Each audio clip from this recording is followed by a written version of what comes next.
सर्वसामान्यांच्या हक्काचा आवाज जागर जनस्थान।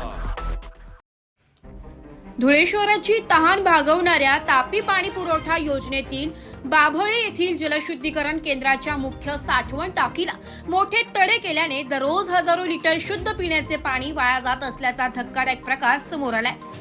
एका बाजूला शहरात पाण्याचे योग्य नियोजन नसल्याने नागरिकांना टंचाईचा सामना करावा लागतोय, तर दुसऱ्या बाजूला प्रशासनाच्या या अक्षम्य दुर्लक्षामुळे पाण्याची उघड नासाडी होत असल्याने धुळेकरांमधून तीव्र संताप व्यक्त केला जातोय।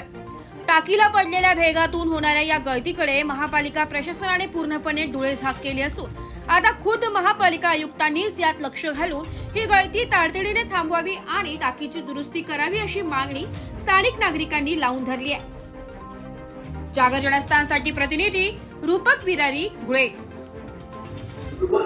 सध्या धुळे महानगरपालिकेची पंचवार्षिक निवडणूक या ठिकाणी लागलेली आहे, पण धुळे शहरातील पिण्याच्या पाणी पुरवठ्याकडे सत्ताधाऱ्यांचं म्हणा किंवा लोकप्रतिनिधींचं लक्ष या ठिकाणी नाहीये। कारण की गेल्या अनेक महिन्यांपासून बाभळे जलशुद्धीकरण केंद्राच्या मुख्य जलवाहिनीला, मुख्य टाकीला त्या ठिकाणी गळती लागलेली आहे। तडे गेल्यामुळे लाखो लिटर शुद्ध पाणी त्या ठिकाणी वाया जातंय।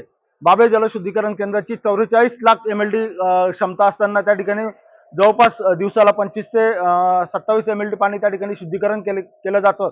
आणि अशा परिस्थितीमध्ये हे शुद्धीकरण केलेलं पाणी त्या पाण्याच्या जलकुंभामध्ये त्या ठिकाणी वाया जातंय आणि त्या मुख्य जलवाहिनीमध्ये प्रचंड प्रमाणामध्ये त्या ठिकाणी झाडं वाढलेले आहेत।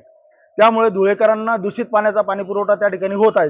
या संदर्भामध्ये देखील आज जरी निवडणुकीचा कालावधी राहिला, आचारसंहिता जरी राहिली, अत्यंत महत्त्वाचा प्रश्न हा धुळेकरांच्या पिण्याच्या पाण्याचा प्रश्न आम्ही आयुक्तांना मांडला। सत्ताधारी एकीकडे सांगत असतात की आम्ही 4 ते 5 दिवसानंतर या ठिकाणी धुळेकरांना पाणी देतोय, पण ते पाणी आज अशुद्ध स्वरूपामध्ये त्या ठिकाणी मिळतंय आणि अत्यंत घाणेरडा प्रकार हा या ठिकाणी लोकप्रतिनिधींकडून सुरू आहे। त्या संदर्भामध्ये आयुक्तांच्या लक्षामध्ये आणून दिल्यानंतर आयुक्तांनी आम्हाला सांगितलं की आज सायंकाळपर्यंत आम्ही तातडीने त्या ठिकाणी कर्मचारी पाठवून त्या ठिकाणी डागडुजी करण्याचा प्रयत्न करू आणि ती पाण्याची होणारी गळती त्या ठिकाणी थांबवू। त्याच अनुषंगाने जे उमेदवार आता इच्छुक आहेत, पाणीपट्टीच्या बिलामध्ये या ठिकाणी 500 रुपये त्यांनी अतिरिक्त देखील पाणीपट्टी लावलेली आहे। जी धुळेकरांवरती अन्यायकारक पाणीपट्टी आहे ती देखील कमी करण्याच्या संदर्भामध्ये आयुक्तांना आम्ही या ठिकाणी सांगितलेलं आहे आणि आयुक्तांनी त्याच्यामध्ये देखील लक्ष घालण्याचं या ठिकाणी कबूल केलेलं आहे।